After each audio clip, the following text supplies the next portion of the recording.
Assalamualaikum and very good day.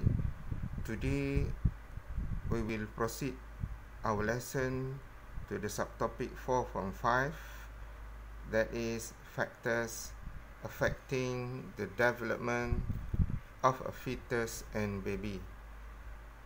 The learning objective for this subtopic is relate the importance of taking nutritious food during pregnancy to the health of both mother and fetus. Second, justify the importance of avoiding the intake of harmful substances to the fetus.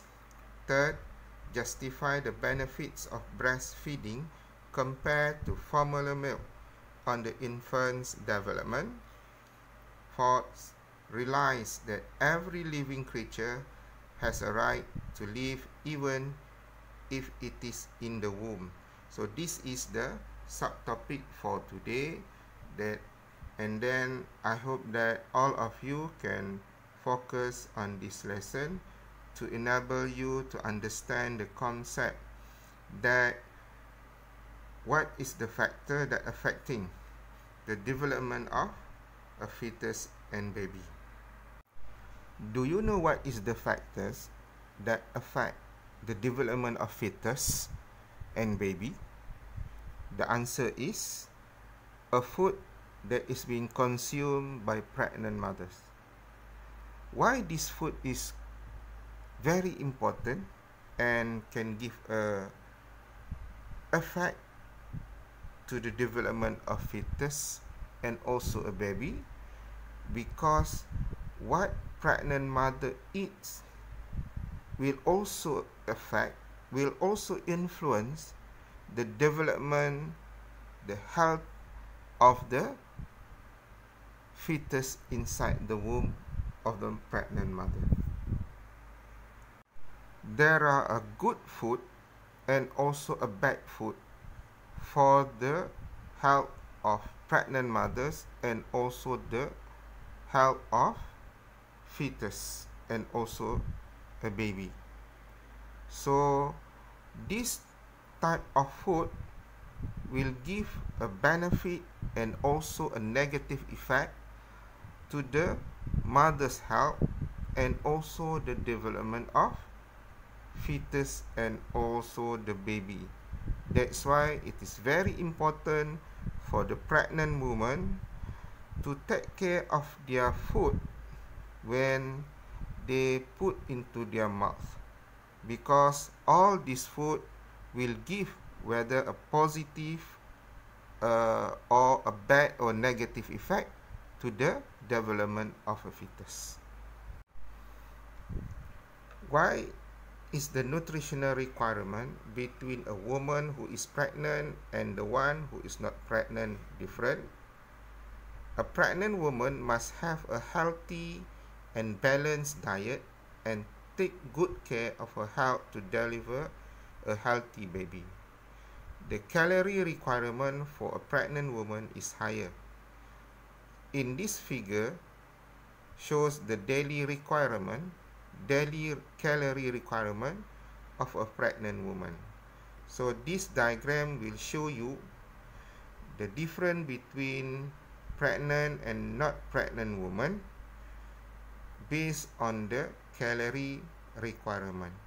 Why is it important to be discussed here? Because if pregnant woman doesn't know about this difference, so maybe the pregnant woman will take same requirement if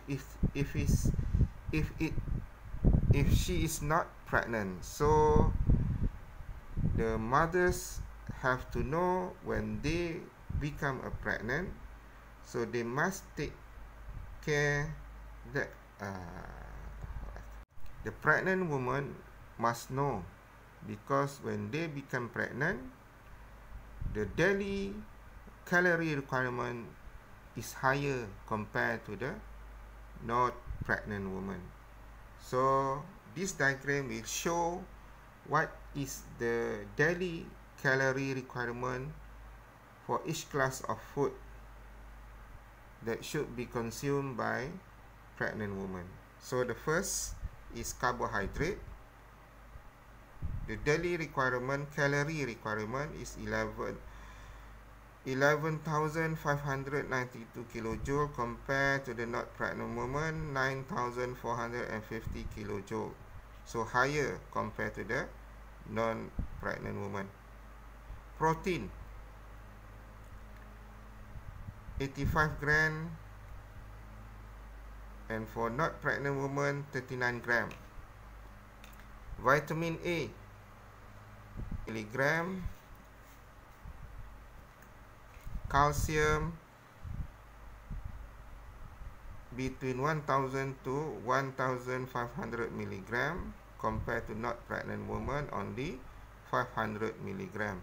So this is the daily calorie requirement that should be consumed, that should be taken by mothers to make sure that they get the right requirement to support the development of baby. The intake of nutrient by a pregnant woman must be balanced and contain more carbohydrate, fat, protein, folic acid, vitamin C, calcium, phosphorus, iron, and fiber. This is the different type of classes of food.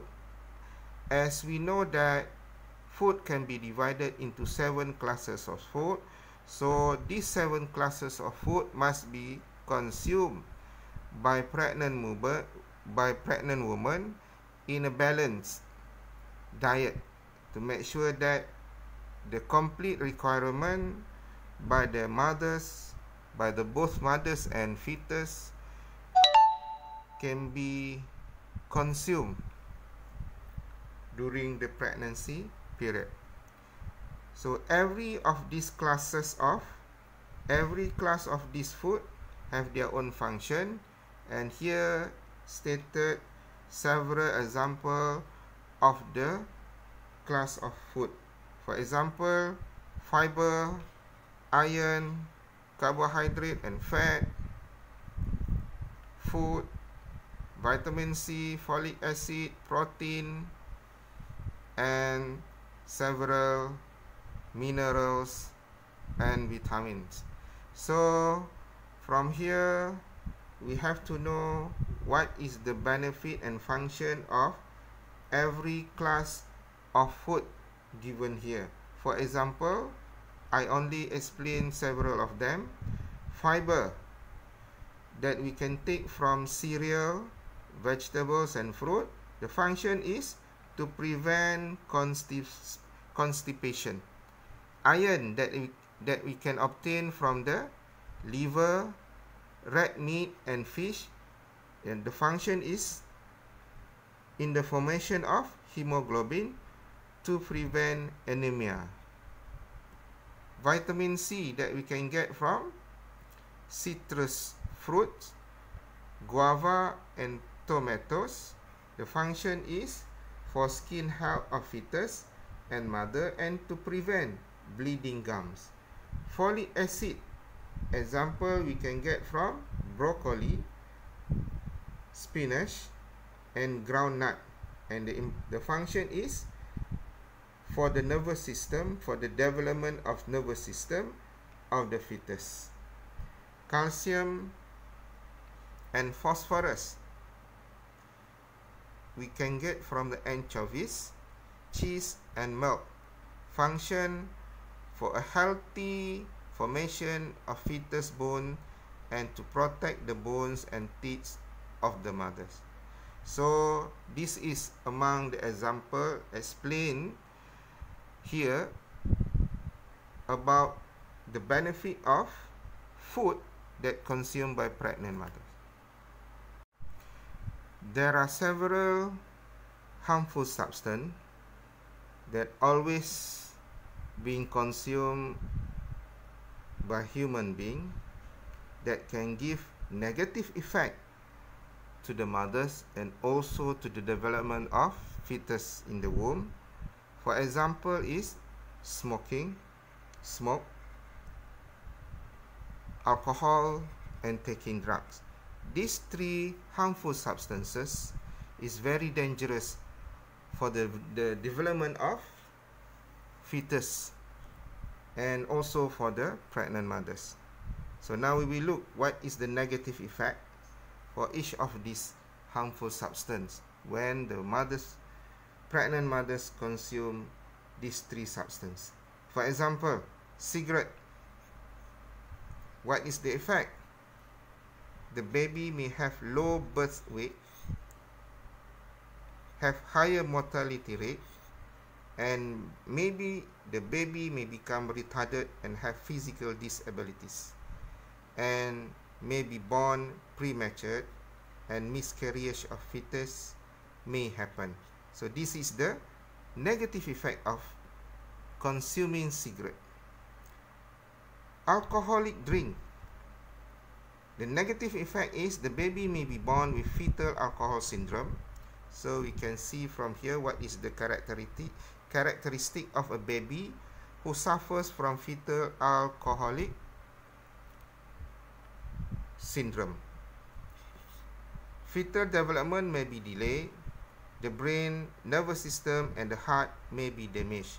So you can see it is very dangerous for the fetus when the pregnant mothers consume alcohol. Third is drug. Any drug that consumed by pregnant mothers. So this drug will give defect to the fetus. So all these three substances is very harmful to the pregnant mothers. So the pregnant mothers must avoid all these three and also the others harmful substance during the pregnancy period. When a baby is born, it is important for the baby to get a food, and the best food for a baby, newborn baby, is their mother's milk. Why it is important for the newborn baby to consume mother's milk compared to the formula milk? Because breast milk contains all the essential nutrients for a baby. Breast milk contains antibodies that can protect a baby from certain diseases. So these antibodies is different from the formula milk, in which in formula milk do not have these antibodies. These antibodies is very important because in the prevention of certain disease, it will give a good function to make sure that a baby is protected from any harmful microorganism. Relationship between mother and baby will become closer, and it is important for the emotional development of the baby. Baby who consume breast milk has better digestion compared to formula milk. That's why it is very important for a newborn baby to be fed with the mother's milk or breast milk. So the conclusion is pregnant women must take good care of their health, because every living thing has the right to live even though it is still in the womb. Therefore, a mother must ensure that her baby gets sufficient nutrients and avoid the intake of substances that might harm her own health and her baby. So as usual, after finishing all this lesson for this subtopic 4.5, I want you to write the note for this subtopic in your notebook and then answer the question at the bottom of the page. That is practice formative practice 4.5. please answer all the question and write it in your notes book. So that's all for today for subtopic 4.5.